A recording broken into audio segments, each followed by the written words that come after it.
Hi, I'd like to welcome you out to another one of Custom Digital Design's Helpful Hints videos. And today we're going to be looking at a Coastal Gun Inc. Extreme Duty suppressor.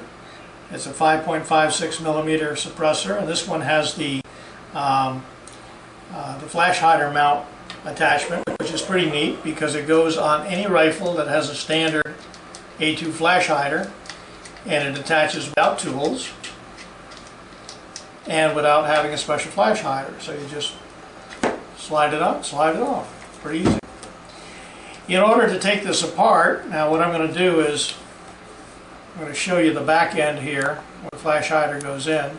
The overall suppressor is just a hair over 8.5 inches long, but because it fits over the flash hider, you're actually only adding about 6.5 inches to the overall length of the weapon when it's installed.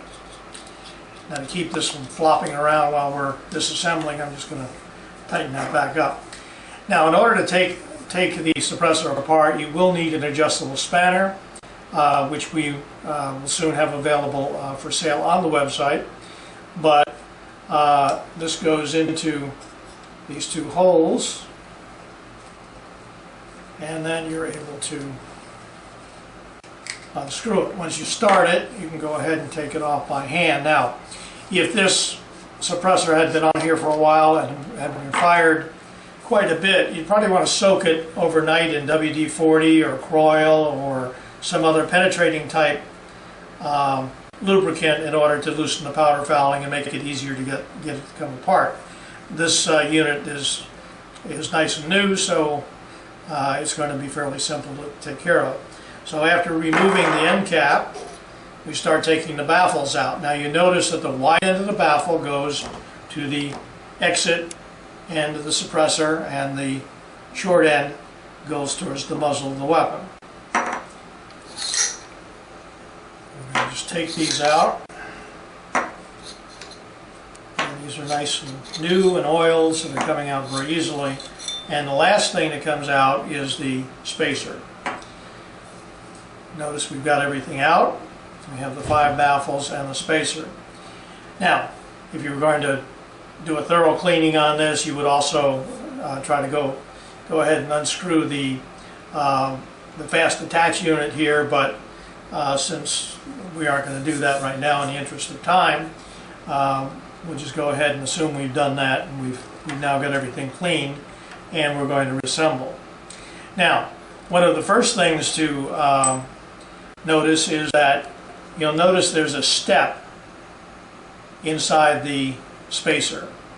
That step, the narrow portion, needs to go towards the muzzle of the weapon.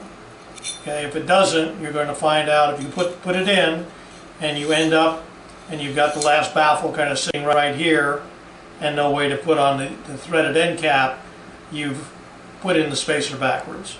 So we drop in that, and now we're going to go ahead and put these in. Now also, notice that we have the slots which are cut into the suppressor baffles. These should not be lined up. They should be aligned basically somewhat randomly because that increases the amount of turbulence that's within the suppressor, and therefore thereby increasing the effectiveness of the suppressor and its sound suppression. So just start out with these in any random order. I'm putting this right now towards the top. And put that one in. If you need to, you can use a wooden dowel to push them in or out. I recommend you only use wood. Don't use anything that's metal that could end up scoring or marring either the interior tube or the baffles. So we just keep randomly rotating the position of the cutout slot, and we get back to the beginning. And you can see that it's in there and you've got enough room. If you had reversed the spacer, it would be sticking out. You'd probably have this almost flush. And now we just thread the end cap back on as far as you can. Take the spanner and insert it down in those holes tightly and tighten it up. And you wiggle those out. And then You're going to put this back on. You unscrew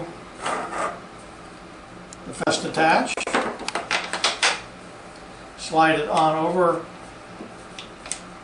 the muzzle,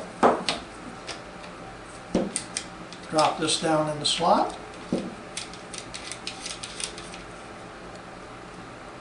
hand tight, and you're good to go.